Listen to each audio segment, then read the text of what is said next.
Hello and welcome to the Best Life Code with Dr. Rudy. Dr. Rudy, how are you? How's it going, Vivek? I'm pumped for today's episode because I certainly grew beard and mustache for both of us. Yes, none for me. Yeah, so this is a special one. It's the month of November and it is all about men's health awareness. So it's also called Movember.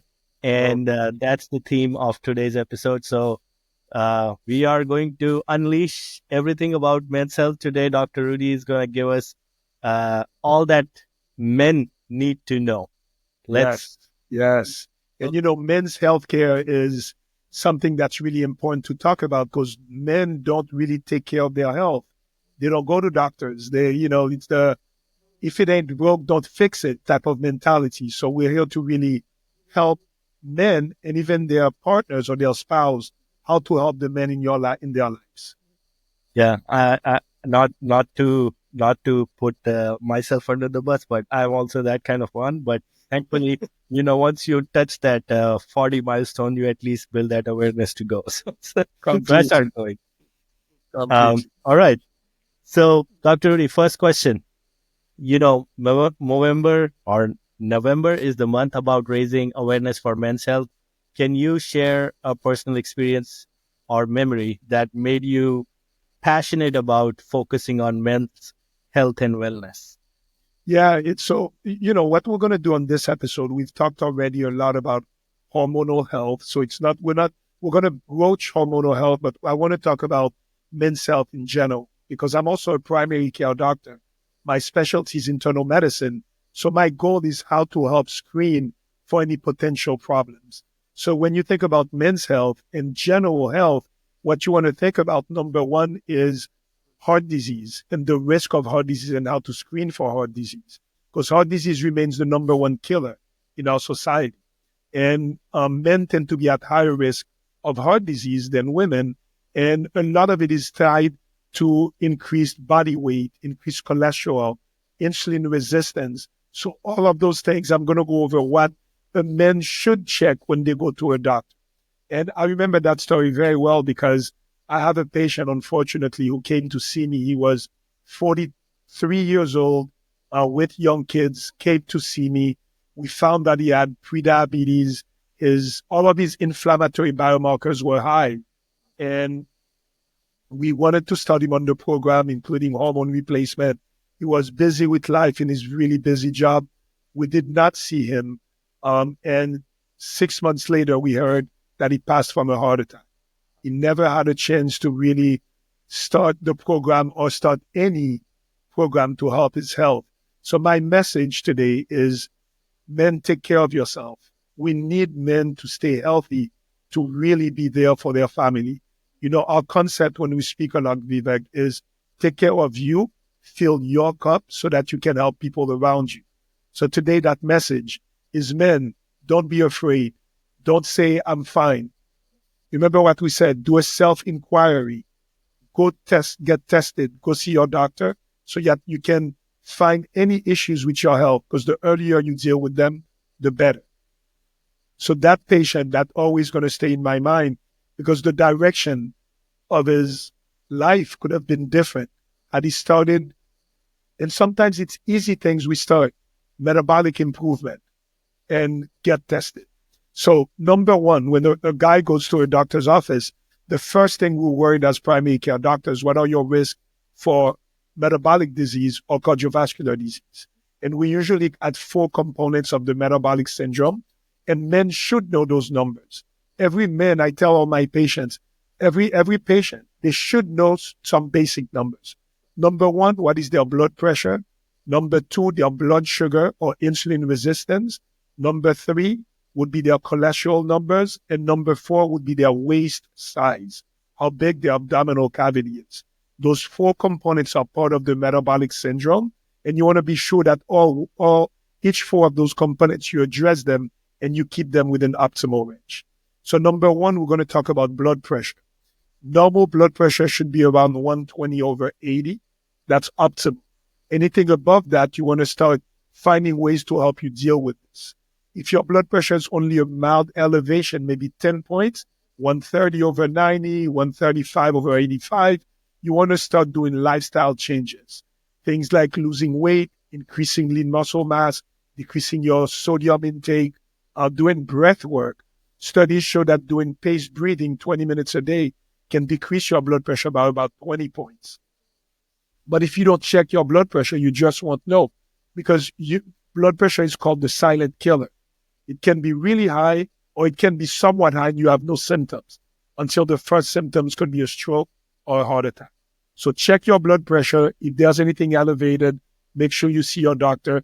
I recommend every patient and every man to get a blood pressure cuff at home and try to check it at different times. So then when you go see your doctor, you have data that your doctor can review. Number And two, yeah, go ahead.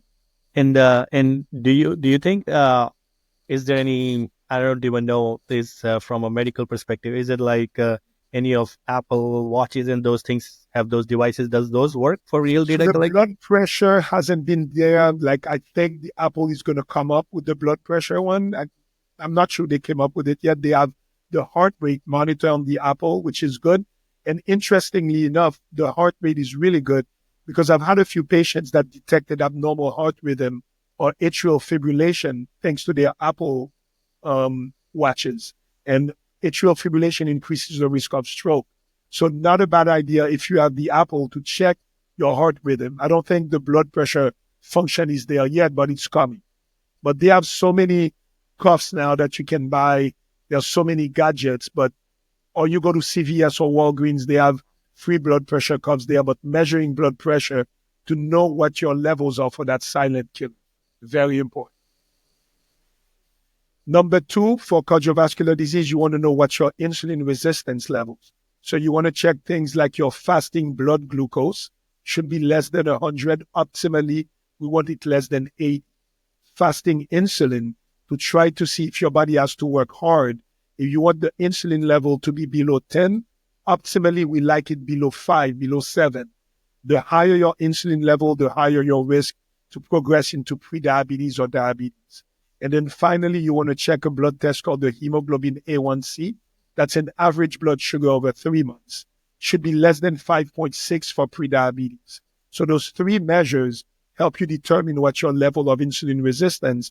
And whatever is out of range, you work to get it better through diet, exercise, and of course, if needed, medications like metformin or GLP-1 medications. But All right. diabetes, the incidence is going up. It is now estimated that more than 40% of Americans are pre-diabetic or insulin resistant, and men are more affected than women. So knowing your numbers are really important. Very important. Okay. This is a good start. I guess I just want to take a back step also on the psyche of the men. Why do you think, like some of the biggest challenges men face when it comes to opening up about health and well-being? Like, why do you think that that is such a big challenge for male population? Like, why they don't show up? Yeah, and I think it's the way men are raised to be the stoic. You don't complain. You keep going. You put your head down and you keep going. So the goal of what we're doing, I really want men to realize that yes, we can be strong, but we can also take care of ourselves. We can take care of people around us, but we can also take care of ourselves. So everything starts with you. Even in the Bible, it says that. Fill your cup, then you can fill other people's cup. So, once your cup is full, you can run it over. You can't run your cup over if it's empty. But the macho culture, the men up culture, this is what prevents a lot of men from going to see their doctor.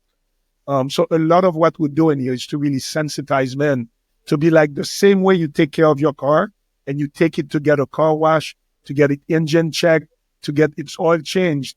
We need to do more for ourselves. Health is the new wealth. It's our most important asset. So I'd wish men could take care of their body the way they take care of their car. Yeah.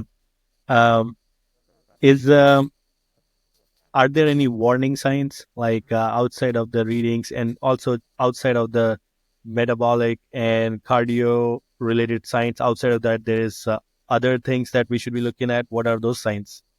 Yeah. So one of the signs, for example, of insulin resistance is increased belly fat, increased waist size. So if you have a waist size that's above 36, that's a sign that you have too much fat in the belly, what we call visceral adipose tissue, VAT. And that VAT increases the risk of heart disease, increases the risk of stroke, hypertension, diabetes, and prediabetes. So feeling tired, lower energy, being thirsty or urinating more often, those could be symptoms of diabetes. So that goes again with the self-inquiry that I want patients to do. If you go to the right doctor, the doctor will ask you the right questions and hopefully get the information out of you. But like I always say, I want everybody to be their own doctor, their own chief medical officer. You ask yourselves those questions. And if you see that, you know what, I've been more tired lately. I wake up to pee 2 or 3 times at night. I have blurry vision. I get a headache. Okay, those are almost like in your car that a red light is on. If you have symptoms, you need to communicate that with a doctor, with a provider that will listen to you, do the appropriate blood testing, and try to come up with what we call a differential diagnosis. What could be causing your symptoms? And it's checking all those biomarkers. Once we have this, then you come up with a personalized plan to help the patient improve on all of those numbers. And would you say, like, things like, of course, mental well being is one part of it, but if you detect these signals so soon, can this be reversed pretty quickly, or is it more like it becomes more of a management? Is it like reversible immediately, or? Yeah, the good thing with everything when it comes to metabolic disease, everything I just said, it's reversible. Those are lifestyle changes. Of course, if you have a family history of, let's say, cholesterol, you may have a high cholesterol numbers no matter what, despite good diet. But at this point, we try to determine, should we put you on medication to prevent any kind of cardiac events? But most metabolic disease can be reversed by good lifestyle changes and hormone or supplements as necessary. The key is identifying whatever issues going on. And the earlier you detect it, the earlier you can act on it, the better outcome you will get. Okay. And there's a lot of obviously, thing about like energy and the mood that comes with it. And this is we touched in last episode about a lot of things about hormones, replacement therapies helping there. Is this, of course, the metabolic and everything that you mentioned? Does this also impact energy and mood and all those things also go in this direction? And then do men also seek for, again, go test out hormone levels too? So definitely, and we've touched about this, but it's such an important subject because let's say you have a young man, and I had a patient like this in my clinic today, 31-year-old man who came to me, had maybe 15 pounds overweight and had no energy, no physical energy, was tired at the end of the day, was getting a belly fat where he never used to have that before, lacked motivation, had a little bit of anxiety, lacked libido, his sex drive wasn't that good. He went to see his primary care doc. They checked all of those things, but they did not check a testosterone on this. And they referred him to a psychiatrist because they were going through the diagnosis that maybe he is depressed. When they finally checked his testosterone level was low. And thank God, instead of going down the route of antidepressant, he went into the route of metabolic improvement. And on that particular young man, 31, we put him on a medication to increase his own production of testosterone with HCG. And he's doing really, really well. So again, the key is, as a man, when you go for any symptoms, especially when it comes to psychological symptoms, mood, anxiety, low energy, make sure that they check your hormones because it could be thyroid, it could be testosterone, it could be insulin resistance. Like we mentioned before, hormones are basically the main determinants of your vitality, of your mental wellness. So you want to make sure you check those and you get them interpreted by the right doctor, the right provider who will know what to do with those numbers. And can you talk a little bit about sleep as well? Because there is what is the impact on the sleep, and then there is are there symptoms those are detectable just from sleep and pattern? What would that be? So one of the important things I want to talk a lot today also is sleep apnea, obstructive sleep apnea, or OSA. Obstructive sleep apnea, again, is more common in men. It is when you have a sleep disorder, when the symptoms are loud snoring, fatigue during the day because you don't get the refreshing sleep you need, and episodes of waking up almost choking during the night. So if any partners hear their husbands or their boyfriends loud snoring, or they wake up, they're almost choking, you want to be sure that he gets checked for sleep apnea, because undiagnosed sleep apnea has a high risk of cardiovascular disease, stroke, and even death. And 80% of people with sleep apnea are undiagnosed. They don't know about it. So usually in my questionnaire, when I talk to men, I'll ask them, do you snore? Do you have refreshing sleep? Sometimes you may not even snore and still have sleep apnea. So if there's any suspicion, and we need to maintain a high index of suspicion, you need to test. And what's interesting now, before, to test for sleep apnea, you used to have to go to a lab where you spend the night, very uncomfortable, very time consuming, being away from your house. Now, most companies do an at home sleep study, which is enough to determine if you have episodes of what we call apnea or hypoapnea, where you stop breathing and your oxygen level goes down.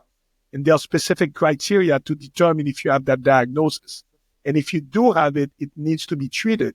And treatment includes either weight loss, GLP-1 medication tend to help a lot with this. Sometimes the sleep apnea is not too bad. You can get an oral device that kind of opens up your jaw and helps with airflow.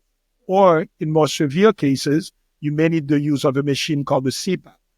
But no matter what you do, knowing that a man has sleep apnea, it's a big deal, because if you treat it, not only will the guy feel better, have more energy, but you decrease his risk of chronic disease in the future. So undiagnosed sleep apnea is something really important. So every man listening to this, ask your partner, do I snore at night? Do I wake up choking? If you have any of those symptoms, you may have sleep apnea. You should get tested. And this generally sleep apnea happens through genetics as well. You might carrying it, or is it also just purely you develop in your life through your bad lifestyle? Yes, genetic may play a small role, but it's not really genetic. Body composition tends to play a big role. The heavier you are, the more risk of sleep apnea. The more alcohol you drink, sometimes the thickness of your neck depends on it also. Sometimes it could be a deviated septum. Sometimes so many things, drinking too much alcohol, sleeping on your back tends to increase those. So body composition has a lot to do with it. But we have patients also who are very slim and still have sleep apnea. So body size doesn't always determine the only thing. So it's really the symptoms. So a lot of times I'll have guys come to me and say, I'm always tired. I need a nap at the end of the day. We looked at all their numbers are good. And then we find out, when I ask further questions, it was sleep apnea.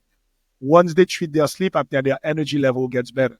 For most patients, when they are diagnosed and treated and get the right treatment, they'll tell you it's life-changing.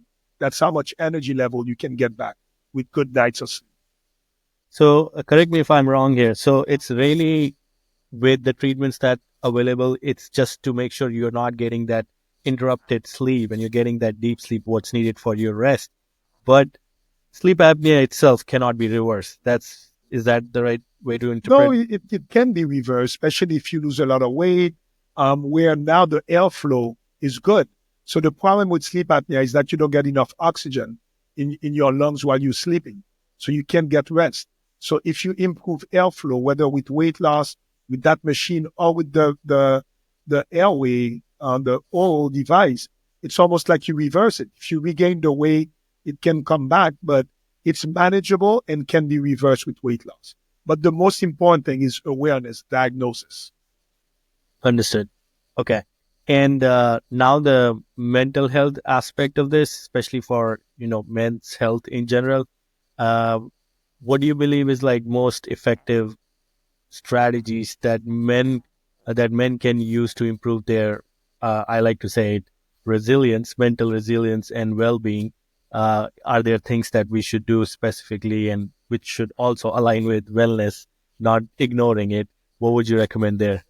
Well, number one is mindset, right? It is what your disposition is. And that's where we always start about having a growth mindset versus a fixed mindset.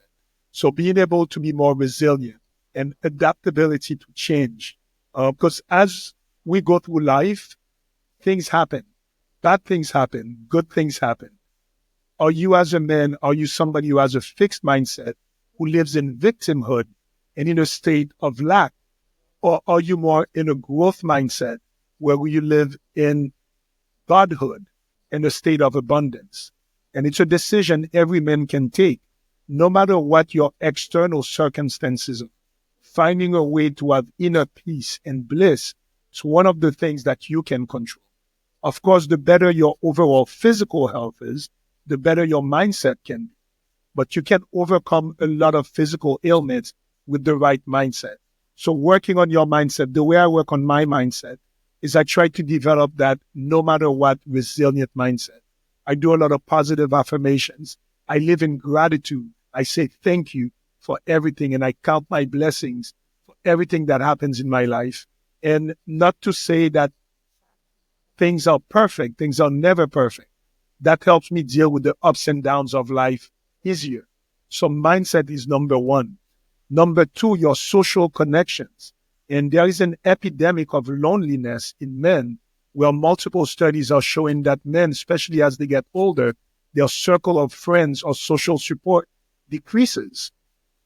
Women are much better at us than this. Women keep their girlfriends. They talk about everything. They share. They laugh. They talk about their issues. They talk about their hormonal problems, and they can help each other. Men tend to be more alone, and even if they have friends, sometimes it's hard for them to share that. So there's a really good study that came out and showed the epidemic of loneliness in men is killing men because men's circles are getting smaller. So every man listening to this, if you have a good friend, a best friend, or a circle of friends, reach out. Say, hey, man, how you doing? Let's hang out. Let's do something. And try to go deeper with your friends. I tend to be in my circle of friends. I'm the guy who's almost saying, so how you doing, man? They're like, oh, I'm fine. No, no, no. How you really doing? How's everything going at home? How's everything going? You know, and sometimes it's a pause to be like, whoa, he really wants to know. So if in your group of friends, you don't have the guy that goes deep, then you become that person. Spark a conversation. I'm even starting book clubs with my guy friends. And then we'll read a good, whatever book, spiritual book, you know, wellness book, and we'll discuss it as guys. So maintaining your circle of friends, maintaining your social connection, really important. And as I always say, the other connection we need to maintain. So we talked about connection to yourself, your mindset, social connections with your friends and your family, and then connection to the divine. Finding something bigger than you to believe in, whatever it is that your belief system is. But try to go deeper as a man and go into a spiritual search deep. Don't stay at the surface. And there's so many now books, apps that can help one do that. But I tell everybody, manage your social connection, your self connection, and your divine connection. Those are the important frameworks that Dr. Rudy shared. Also, it's part of his framework, and again, we will also try to come up with an asset that we can share with our listeners with the show notes. So watch out for that. And the website is thebestlifecode.com, and we will be posting there. Dr. Rudy, one more question on just like how, seeking medical help and starting those conversations about health with men, and you're touching that part with going deeper, and that's what you're touching, one part of that. Uh, is it, um, I guess the question is, for men to have these conversations more comfortably, is it like from a physician's perspective, how do you tell like how they should be talking to their spouses, partners, or family? At the end, they're living with that's their circle, right? So do you give them advice when they come to you, like you should be doing this, or is is it not something you are able to do it? It's more like you are telling in a way like you have to assess, and the mindset thing comes into play. How are No, you handling and that? I'm going to tell you, sometimes we have men who come to the visit with their girlfriends or their wives or their partners. And I like this because it shows that it is a partnership. And, sometimes, and I will ask permission to the guy, be like, okay, I got the answers from you. Would you mind if I ask your partner, so how do you see him doing? And that's a good thing because sometimes you may not be aware of behaviors that you're doing or things that are going wrong with you. So to me, if you have a good partner in your life, involve your partner in your care and help your partner also. I always say that a couple that biohacks together stays together. A couple that goes into health, better eating habits. So I had a great example today. I had a couple, they've been together for 15 years and they both came to us to do hormone optimization.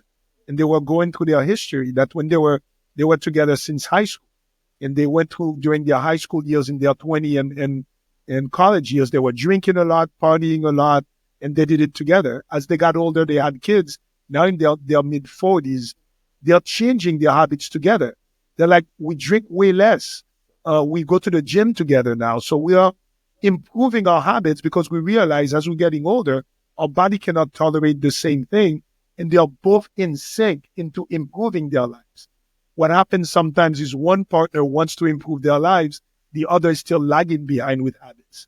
So try to involve your partner in your life changing habits. A lot of times it's the women who take ownership of that and then follow their women, our best halves, as we call it. But it's okay. It's whoever leads. Make sure that in your couple that there is somebody that leads the way on the wellness journey, on the wellness path. Very interesting. My PCP, when I go for my physicals, he told me last year was like it was like I see men when they are touching milestones of tens, like 30, 40, 50, Yes, when they come. And I see men when there is a girlfriend or a partner, drag them to bring it. drag them in. So he says, I know it very clearly when it's happening. I can see Yes. it is ending.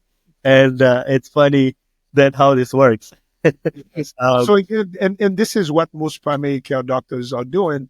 What we're doing here is trying to sensitize men, their partners, to don't just do it when you turn at 30, 40, or 50, or when something is wrong or you get dragged in by your girl. Take ownership of your health. Ask yourself the questions. Ask your partner the questions. I like to do that with my wife. I'm like, so how do you see that my mood has been lately? How do you see me with the kids? How do you see me at work? Because sometimes I may need somebody, uh, another set of eyes to look at it. And sometimes it humbles me because I thought I was doing things the right way. And my wife is very honest and she'll tell me, okay, I see in this, you kind of did this, I didn't like this, or I see that's not your usual. And then we check each other. And I'll say the same to her. Honest conversation, being willing to listen and to be humbled enough to be like, okay, I can do better in this. Redirect and change behavior. To me, life is continuous optimization. It's assessing where you are, putting a plan to optimize, go forward and reassess. That's how life is. And human life is the same. I love it. There is multiple things you said that I really love it. One is like the partnerships that both your partner and you should have partnerships in your health as well, and that's a good lesson for everyone who's listening this show. The second thing that you mentioned, which I want to rephrase or quote again, is the assessment part. Like, make sure you're always assessing it, keeping note of everything that is happening to you, and that is what defines keep a check on your wellness by taking that ownership of by doing that assessment. And obviously the other philosophy that you have given this framework, that assess, make sure it, and then what help you need, you go and get that help, and that's how you Mhm. do it and live it. um Yeah. Great. Now, So you remember, we came up with a little mnemonic with this. yeah, ATPA. Assess, test, plan, and act. ATPA. All right. So I'm gonna make sure we have this with the show notes, a PDF with this thing, so our Yes. listeners can keep it with themselves and Yes. remind themselves. Uh, Yes. and Great. So now, I guess my second last question for the show specifically, like, men health is one way I'm seeing is this trend that it's hard to change behaviors, especially, men in general, we have what do you call it, rigid or stubborn Mhm. behavior. But I'm seeing this influx of what do you call it, the tech. The tech is provisioned such way that you are able to do certain diagnostics and tests uh, at your own disposal at homes. So, do you see how that trend is playing into men's health in general? And also, do you see like there is enough of those things that, do and buy gadgets of all those things, and that is good enough data to get the first level of what assessment you want to do self? That's enough. Yeah, so that's a great question because the world of biohacking is getting bigger and bigger. And the world of wearable devices to monitor all those biomarkers are becoming bigger. So every time I go to those biohacking conferences, I get all the gadgets, whether it's an Aura ring to really measure your heart rate variability, get you a score on your sleep, measure your heart rate, an Apple Watch, really good to measure heart rate and detect if you have any abnormal heart rhythm. There are so many great blood pressure monitoring devices now, continuous glucose monitor. I recommend patients to do this, especially if you're dealing with any weight issues, or anybody should, to see how your body reacts to different foods, what increases your blood sugar. Um, Now there are so many apps for mental wellness, meditation apps, breath apps, connection apps. There's so much now. So I encourage everybody, look in your hometown whenever one of those biohacking conferences come to town and go there, interact with the vendors, see what's available. Right now, there's so much available to do your own health that I love when patients come to me and they come with all the data of all their different wearables, because what is measured, what is checked, you can act on. If you don't check it, you just don't know. So I encourage every man, especially, guys who love gadgets, look into those biohacking gadgets. How can you really monitor your biology? And then you come up again with a plan to address it, and then you keep monitoring it. When you put those things in action, like I'm saying, you see all of those biomarkers tend to improve. And it gives you a empowering feeling when you do something and you see results, and those objective results you can follow with a gadget. Very interesting. Is there any uh, conferences that you can recall that you feel like, these are the good ones you attended and you would recommend to a friend or to a patient? So anything biohacking. So I'm a speaker usually at the Biohacking Expo that's in Miami. I just went to the biohacking conference that was done by Dave Asprey, Eudaimonia, was really good. I go to longevity conference also. I'm a longevity specialist. There's one called RAD RAAD Fest in California. So there's so many of them now that are coming up. But I tell everybody, find what's in your hometown, go to one. If you follow anybody on social media, they usually will tell you what kind of conferences they go to, but it is definitely worth the investment of time and paying the ticket. Now, Vivek, I want to talk about something before we finish about cancer screening, and really, really important. So when you see a guy in the office, because now there's been an increase in the diagnosis of cancer in younger people, in younger men in general, since we're talking about this. So the incidence of cancer in people less than 50 has increased dramatically. Actually, very recently, a great actor, James Vanderberg, was diagnosed with colorectal cancer at the age of 47. So that's something I want to say every guy in here. They need to know their risk for colorectal cancer. If you have a family history, let's say your dad or your mom or an uncle had colon or rectal cancer, you want to start screening at an early age. Now the age of screening has changed from 50 to 45. So every man listening at 45, unless you have a family history, you need to start colon cancer screening. And there's different ways of doing colon cancer screening. Number one would be to do a colonoscopy. I've done mine at 50, was the easiest thing to do. I had no polyps, so I'm due to get another one in 10 years. I'm going to do mine in 5. But if you're 45 or more, your insurance will cover it. If you don't want to do the colonoscopy, there's a new DNA-based stool testing that you can do that detects if you have any cancer cells. That's also doable. What's interesting to know, that colon cancer usually doesn't give you symptoms unless it's an advanced stage. So, and to put that into perspective, we had a patient who came to see us the other day, and in my labs, we always check iron levels that they don't usually check in every year blood test. And we found that he was 42 years old. He had a low ferritin, a low iron level. And we ended up doing some workup. And when he did a colonoscopy, he had a stage 2 colon cancer. That's what was bleeding, giving him a little bit of iron insufficiency that we picked up on his labs. So because he had low iron, his insurance accepted to do a colonoscopy at 42. And that's how he was diagnosed with colon cancer at an earlier stage. Colon cancer, the earlier you detect it, the better the outcome would be. So screening is really important. Signs and symptoms you want to look for anything that would increase your suspicion of any kind of colorectal cancer would be blood in your stools, indigestion, change in the form of your stools, or no symptoms. Because a lot of guys will tell me that. They're like, you're 52, how come you didn't do a colonoscopy yet? They're like, I have no symptoms, so I don't think I have it. You don't need symptoms. At the age of 45, you should get screened. If you have a family history, it's usually recommended to do it 10 years earlier than your family member had it. So get screened. Number 2, I want to talk about prostate cancer screening, because prostate cancer is it's the number 2 leading cause of death in men. And prostate cancer, 1 in every 8 men will develop prostate cancer in their life. And if you're of Caribbean origin, of African American or Black ancestry, you have a higher risk. So my family, my Haitian side, we have a lot of prostate cancer on my side. I have 2 uncles who died of prostate cancer. So for me, I check my PSA on a regular basis, and I have good news for every man listening.